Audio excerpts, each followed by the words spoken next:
ಯಾವಾಗಲೂ ಅದೇ ನಾರ್ಮಲ್ ಚಪಾತಿ ಮಾಡ್ತೀರಾ? ಒಮ್ಮೆ ಈ ಮಸಾಲ ಚಪಾತಿ ಮಾಡಿ ನೋಡಿ, ತುಂಬಾ ರುಚಿಯಾಗಿರುತ್ತೆ. ಮನೆಯಲ್ಲಿ ಎಲ್ರಿಗೂ ಇಷ್ಟ ಆಗುತ್ತೆ. ಇದಕ್ಕೆ ನಾನು ಸಬ್ಬಸಿಗೆ ಸೊಪ್ಪನ್ನು ತಗೊಂಡಿದ್ದೇನೆ. ಸಬ್ಬಸಿಗೆ ಸೊಪ್ಪು ಅಂದರೆ ಮನೆಯಲ್ಲಿ ಯಾವುದುಂಟು ಅದರಲ್ಲಿ ನಾನು ಮಾಡೋದು. ಸಬ್ಬಸಿಗೆ ಸೊಪ್ಪನ್ನು ತೊಳೆದುಬಿಟ್ಟು ಸ್ವಲ್ಪ ಹಳದಿ ನೀರಲ್ಲಿ ಹಾಕಿದ್ದೇನೆ ಸ್ವಲ್ಪ ಹೊತ್ತು. ನಂತರ ಅದನ್ನೆಲ್ಲ ಕಟ್ ಮಾಡಿ, ಒಂದು ಸಣ್ಣ ಕ್ಯಾರೆಟ್ ಕೂಡ ಇತ್ತು, ಅದನ್ನು ಕೂಡ ಕಟ್ ಮಾಡಿದ್ದೇನೆ. ಟೊಮೆಟೊ ಎಲ್ಲ ಅಂದರೆ ಈ ರೀತಿ ಕಟ್ ಮಾಡಿ ಇಟ್ಟದನ್ನು ನಾವು ಆವಾಗಲೇ ಬೇರೆದಕ್ಕೆ ಯೂಸ್ ಮಾಡ್ಬೋದು, ಅಂದರೆ ಫ್ರಿಜ್ಜಲ್ಲಿಟ್ಟು ಒಣಗಿಸುವ ಬದಲು.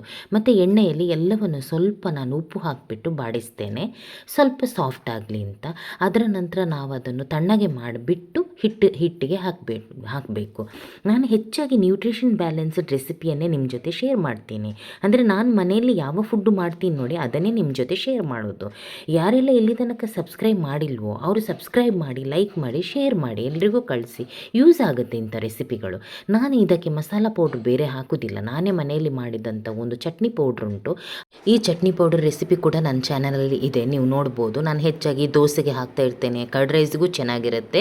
ಇದರ ಬದಲಾಗಿ ನೀವು ಇಲ್ಲ ಅಂದರೆ ರೆಡ್ ಚಿಲ್ಲಿ ಪೌಡರ್ ಕೂಡ ಯೂಸ್ ಮಾಡ್ಬೋದು. ಅಂದರೆ ಇದು ತಣ್ಣಗಾದಮೇಲೆ ನಾನು ಗೋಧಿ ಹಿಟ್ಟು, ಪ್ಯೂರ್ ಗೋಧಿ ಹಿಟ್ಟು ಅದನ್ನು ಹಾಕಿಬಿಟ್ಟು ಕಲಿಸ್ತಾ ಇದ್ದೇನೆ. ಸ್ವಲ್ಪ ಕರ್ಡ್ ಕೂಡ ಹಾಕ್ತೇನೆ, ಅಂದರೆ ಕರ್ಡ್ ಇತ್ತು ಸ್ವಲ್ಪ, ಅದನ್ನು ಕೂಡ ಹಾಕಿದ್ದೇನೆ. ಕರ್ಡ್ ಇಲ್ಲ ಅಂದರೆ ನೀವು ಬೇಕಾದರೆ ಸ್ವಲ್ಪ ಹಾಲು ಕೂಡ ಹಾಕ್ಬೋದು, ಏನಾಗೋದಿಲ್ಲ. ಅಂದರೆ ಸ್ವಲ್ಪ ಎಕ್ಸ್ಟ್ರಾ ಸಾಫ್ಟ್ ಬರುತ್ತೆ ಅಂತ ಅಷ್ಟೇ ಬಿಟ್ಟರೆ.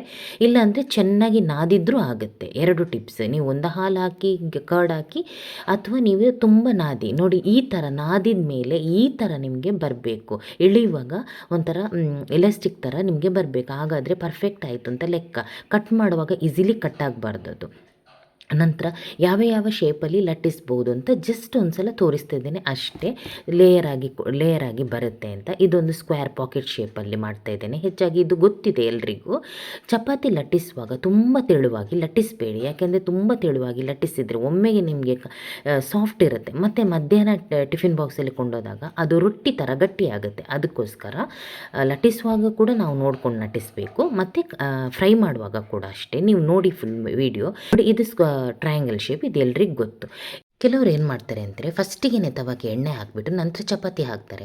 ಆ ರೀತಿ ಮಾಡಿದರೆ ಅದು ಗಟ್ಟಿ ಆಗುತ್ತೆ ಸ್ವಲ್ಪ ಹೊತ್ತಲ್ಲಿ. ಈ ಥರ ಫಸ್ಟಿಗೆ ಎಣ್ಣೆ ಹಾಕದೆ ನಾವು ಇದು ಫ್ರೈ ಮಾಡಬೇಕು. ಅಂದರೆ ಕಾವಲಲ್ಲಿ ಸ್ವಲ್ಪ ಎಣ್ಣೆ ಸ್ಪ್ರೆಡ್ ಮಾಡಿರ್ತೀವಿ ನೋಡಿ ತೊಳೆದಾದ್ಮೇಲೆ, ಅದೇ ನಂತರ ನಾವು ಎಣ್ಣೆ ಹಾಕದೆ ಎರಡೂ ಸೈಡ್ ಸ್ವಲ್ಪ ಫ್ರೈ ಆದಮೇಲೆ ಎಣ್ಣೆ ಹಾಕಬೇಕು. ಆವಾಗ ಮಾತ್ರ ಈ ರೀತಿ ಉಬ್ಬಿ ಬರುತ್ತೆ ಕೂಡ, ಮತ್ತು ಎರಡೂ ಸೈಡ್ ಚೆನ್ನಾಗಿ ಫ್ರೈ ಆಗುತ್ತೆ.